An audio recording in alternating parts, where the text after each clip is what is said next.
They claimed Easter was canceled because everyone was busy. We'll all catch up next weekend, my mom said. Then I saw their group photos. Egg hunt, feast, matching outfits.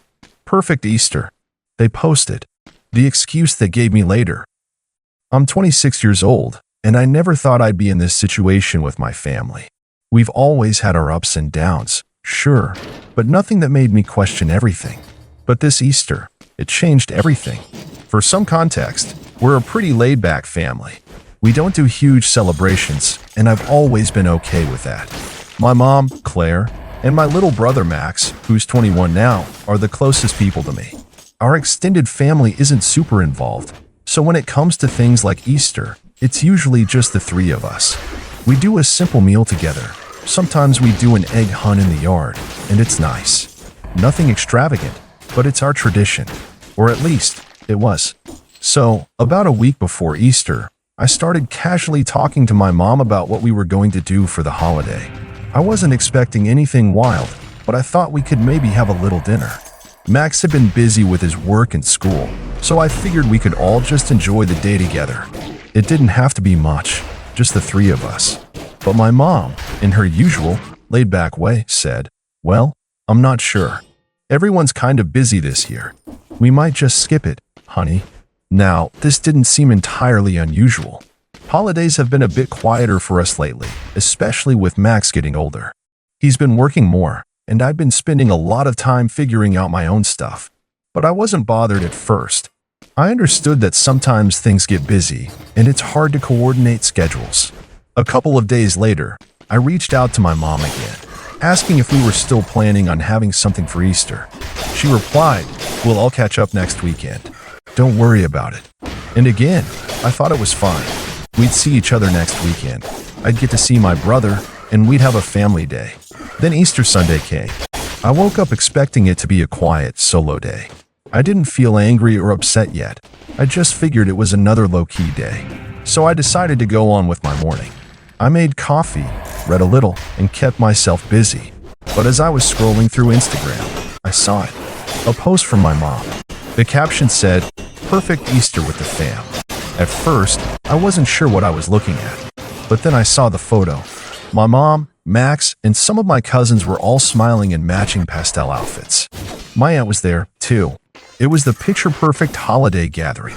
They were standing in front of a huge spread of food, lamb, potatoes, rolls, and salads. Behind them, you could see a yard filled with plastic eggs. Max was holding a basket, clearly just having finished an egg hunt. Everyone was smiling.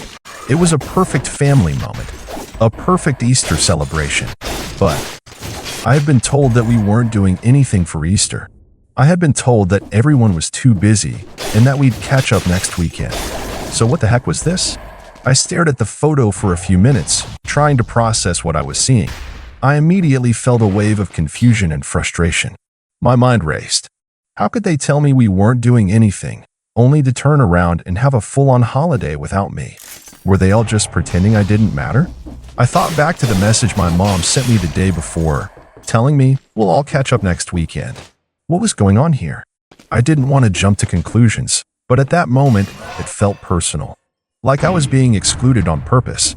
There's no way that something like this could just be a mistake, could it? I decided to text my mom. I didn't want to sound accusatory, but I couldn't help myself. The hurt was already creeping in. I sent, "Hey, I just saw the pictures of Easter. It looks like you all had a really nice time, but you told me that everyone was too busy to do anything this year. What happened?"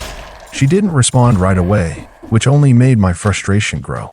I stared at my phone, watching the little dots bounce as she typed and then disappeared. It felt like an eternity. Finally, a few minutes later, she replied, "Oh, sweetheart, I'm sorry. It wasn't planned at all, really. It was just kind of a last-minute thing. We all ended up at Aunt Patty's house because Max needed to run over there, and it just sort of worked out. I didn't want you to feel left out, so we thought it would be best to not make a big deal out of it." Her words didn't add up. Max had needed to run to Aunt Patty's house? He hadn't mentioned anything about plans with Aunt Patty. And since when did a last-minute thing involve matching outfits and a large spread of food? I texted back, "It's fine, but that doesn't really make sense. You're telling me that everything just fell together last minute? And now you're posting group photos of it all? There was a long pause. I felt like I was waiting for her to offer some kind of real explanation, maybe a clue that would make it all seem less strange. But when her reply finally came, it only made things worse. You know how these things go, she said. It wasn't intentional. Don't make it into something it's not. Let's talk next weekend. Everything's fine. Everything was not fine. I knew something was off, and I couldn't let it go. I wasn't about to just accept her vague excuses. Something didn't sit right, and I wasn't going to let this slide. There had to be more to this. And that's when I noticed something else. A detail I hadn't caught the first time. In the background of one of the photos, I saw something that made my blood run cold. On a table, half hidden behind a bouquet of flowers, there was a small note. It wasn't obvious at first, but once I zoomed in, I could make out a few words written on it. The note read, "Tell my name. We're busy." My stomach dropped. My mom hadn't just forgotten about me. She hadn't just had to cancel plans. They had actively planned to leave me out, and now they were lying about it. The note shook me, but I wasn't ready to confront my mom just yet. I needed to understand more. What had I missed? Why would they go through all this trouble to exclude me? Was it just a fluke? A weird misunderstanding? Or was there something darker going on? I decided to do a little digging. The first thing I did was go back through the photos. I studied them this time carefully. My mom had posted more than one picture, so I scrolled through the entire album. There was one where they were sitting at a long table, laughing, eating, enjoying a meal together. Everyone looked so happy. There was Max, looking relaxed, not the usual stressed out, overwhelmed guy he'd been the past few months. And there was my mom, smiling with Aunt Patty.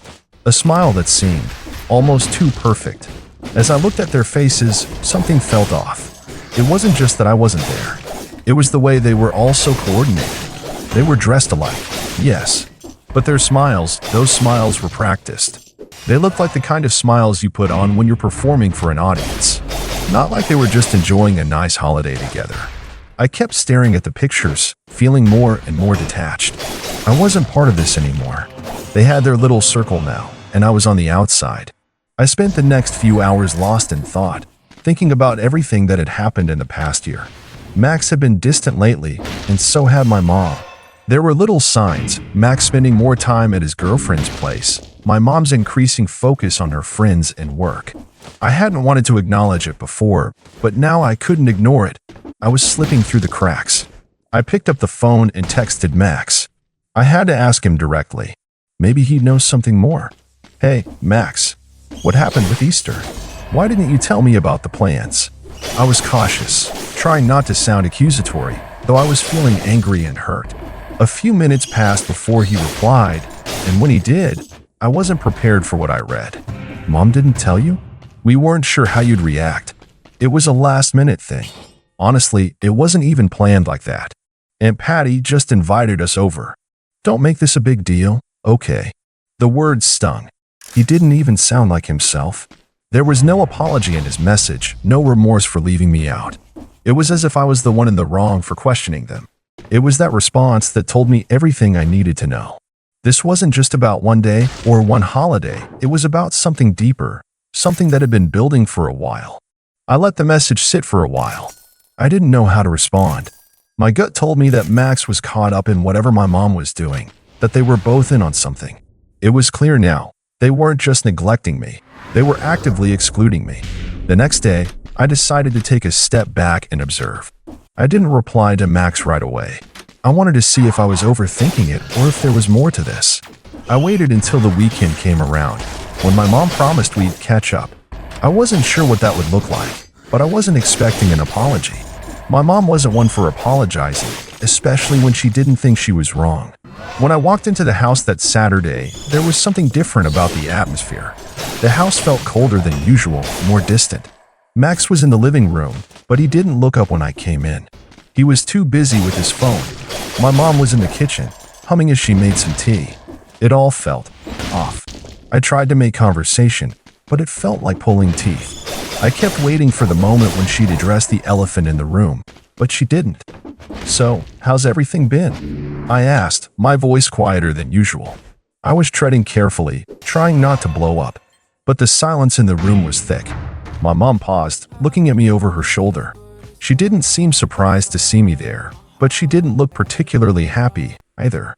"Oh, same old stuff," she said, her tone nonchalant. Then she quickly turned back to her tea. I was getting more frustrated. She wasn't even acknowledging how hurtful her actions had been. I couldn't just sit there pretending everything was fine. "I saw the pictures," I said quietly, watching her face closely. She didn't flinch. She didn't even look up. That was a last-minute thing," she repeated, her voice suddenly defensive. "A last-minute thing? Really? Because it sure looked like you all had everything planned out. The outfits, the egg hunt, the feast, everything," I said, my frustration seeping through. Max shifted in his seat, but he still didn't say anything. My mom sighed heavily and placed her cup of tea down, turning around to face me. There was a flicker of something in her eyes, annoyance, maybe, but she quickly covered it up with that practiced calm. "Look, honey," she started, but her voice was sharp now, as if she was getting tired of this conversation. "It wasn't meant to hurt you. You weren't available anyway, and we didn't want to make a big deal of it. It wasn't intentional." I could tell she was trying to move past it, but the words didn't make sense. They didn't fit with what I'd seen. I felt my blood pressure rise as she continued. "And Max didn't know how you'd feel," she added, almost dismissively, as if I were the problem here. "He didn't want to upset you, so we kept it simple. That was it." They were both acting like it was no big deal, like I was overreacting. And that's when I realized it wasn't just a matter of a holiday. They had been pushing me aside for a long time, and now they were lying about it, minimizing it. It wasn't just about Easter. It was about how they had slowly made me feel like an afterthought. They had built this whole thing, this perfect little life without me. My mom's words hung in the air. I was trying so hard not to explode, but then something in me snapped. It wasn't just about this one moment anymore. It was about everything. The way they'd been treating me, the lies, the coldness. And the more I thought about it, the more I realized I wasn't going to let this go. Not anymore. I took a deep breath, and with a calmness that surprised even me, I said, I don't think it's about the egg hunt or the food. It's about how you've been treating me for months now. Like I'm invisible." Max finally looked up, but there was no apology in his eyes. Nothing that resembled guilt. He just stared at me as if I were the one being unreasonable. And then, for the first time, I saw it. The real reason behind it all. The way they had turned on me. It wasn't just about this holiday. It was about how they had been planning to push me out of the picture entirely. And that's when I decided, if they were going to make me the villain in this story, I was going to rewrite it. But before I could say anything else, my mom's phone buzzed. She looked at it, and her face changed. I could tell the message was important, but I wasn't about to let them distract me now. I could feel the tension in the room as my mom checked her phone. It was like a sudden shift in the atmosphere. I could see her face change, her expression tightened, her lips pressed into a thin line, like she was trying to hide something. But I wasn't buying it. The way she acted in the past few months, her detachment, the subtle dismissals, I had been on the receiving end of it long enough to know when something was off. Max didn't seem to notice. He was still sitting there, looking uncomfortable but unwilling to engage. He had always been the one to avoid conflict, especially with Mom. But I knew that the more I pushed, the more they'd both be forced to confront the truth. They had made it clear they were done being open with me, so now it was my turn to stop pretending. "Mom," I said slowly, watching her as she tried to keep her cool. "Who was that? Who just texted you?"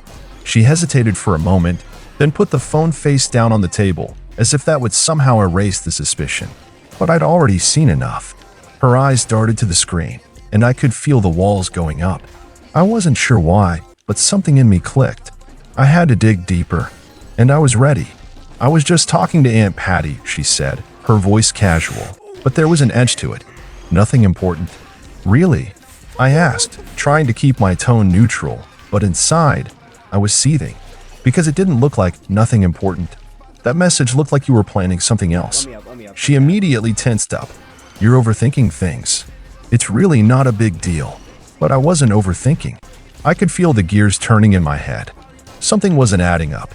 How was it that just a few days ago, my mom had claimed the Easter plans were canceled because everyone was busy, And now, suddenly, they had this perfect family holiday. And why was she acting so strangely? I leaned forward, my voice dropping to almost a whisper. You know, Mom, I don't believe you. And I'm not going to let you lie to me anymore. It's not just about Easter anymore, is it? Max looked up from his phone at that, his face pale. What are you talking about? He asked quietly. His voice trembled, and I could see the unease starting to settle in. He knew something was up, but he wasn't ready to face it. I turned to him, my frustration pouring out. I'm talking about the way you've both been treating me. Like I don't matter. First, Easter, and now this. Whatever's going on. You've been keeping things from me for months, and I'm done pretending I don't notice. You're pushing me out. I could see my mom's face go tight, her jaw clenched. She wasn't used to being confronted like this. Max looked like he wanted to disappear into the couch, but I wasn't going to back down now. I was done letting them control the narrative, letting them exclude me and leave me in the dark. What do you want from us, then? My mom finally asked, her voice thick with frustration. What do you expect us to do? You're making this harder than it needs to be. I could feel the anger building up in me, but I held it in check. I wasn't just going to lash out. I was going to make them understand. And I was going to take control of the situation. I expect the truth. And I expect you both to stop lying to me. Stop pretending like I don't know what's going on. There was a long pause. I could see my mom's thoughts running behind her eyes. She wasn't ready to admit anything yet, but she could see that I was serious. I wasn't going to let her sweep things under the rug this time. So what now? She asked after a beat, her voice softer, but with a note of challenge. You want an apology? No, I said firmly. I don't want an apology. I want to know why you've been lying to me. I want to understand what's going on behind the scenes. What's so important that you can't be honest with your own daughter? Max's eyes flicked nervously between me and my mom. Maybe you're making this worse than it is, he mumbled, clearly trying to defuse the situation. It's not like we've been trying to hurt you. We just didn't know how to deal with it. Deal with what, Max? I shot back. Deal with the fact that I'm no longer part of this family dynamic? You both made it clear I'm not needed. And now you're all trying to make me feel guilty for even bringing it up. Max looked down at his hands, unwilling to meet my eyes. My mom was quiet for a moment, and I could feel the distance growing between us, like an invisible wall had been erected right in front of me. They were both complicit in this, and it was starting to make me sick. At that moment, I made a decision. I wasn't going to let them continue to treat me like this. If they wanted to push me out, fine. But they would learn what it meant to leave someone behind. I wasn't going to play the victim. I was going to take control of this. I had to. I stood up, my heart pounding, but my mind clear. You know, maybe you're right. Maybe I am overthinking things. But if you're going to keep treating me this way, maybe I'll just make myself scarce. I'm done trying to fit into a family that doesn't want me. My mom's eyes narrowed. What are you saying? I paused at the door, letting the words hang in the air. I'm saying I've had enough. I've been patient with you both, but I'm not going to keep pretending I don't know what's really going on. I'll just step back. You can go on pretending everything is fine. But if you ever want to have a real conversation about what's going on, you know where to find me. I walked out of the house, feeling the tension lift off my shoulders, but also knowing it wasn't over. This wasn't about me walking away for good. No, this was about them understanding the consequences of what they'd done. The consequences of pushing me aside and treating me like I was invisible. I wasn't going to let them get away with it. Not anymore. Over the next few days, I kept my distance. I didn't reply to texts or calls from my mom or Max. The silence was deafening, but something inside me told me that it wasn't enough to just walk away. I had to make them see the damage they'd done, and I was going to do it on my terms. It wasn't long before I started formulating my plan. It wasn't going to be some grand, dramatic gesture. No, it was going to be something slow, methodical. I'd let them come to me, let them think they could just fix things with an apology and some words. But I wasn't interested in any of that. I wanted them to feel the loss. I wanted them to feel what it was like when they didn't have me anymore. When their lives went on without me, and they had to live with the fact that they were the ones who pushed me out. And when they realized the truth, when they saw how badly they'd hurt me, they'd come crawling back. But by then, it would be too late. I'd learned something that week. It wasn't just about being the victim anymore. It was about reclaiming my power, and I would make them regret their actions. At first, I went quiet. I didn't call, didn't text, didn't show up for Sunday brunches or birthdays. I stopped being the one who sent holiday reminders or just checking in messages. For years, I had been the glue, organizing, hosting, comforting, smoothing over. I realized they only valued me when I was useful, and the moment I pulled back, silence. They didn't even seem to notice. At least, not right away. But behind the scenes, I was building something they never thought I could.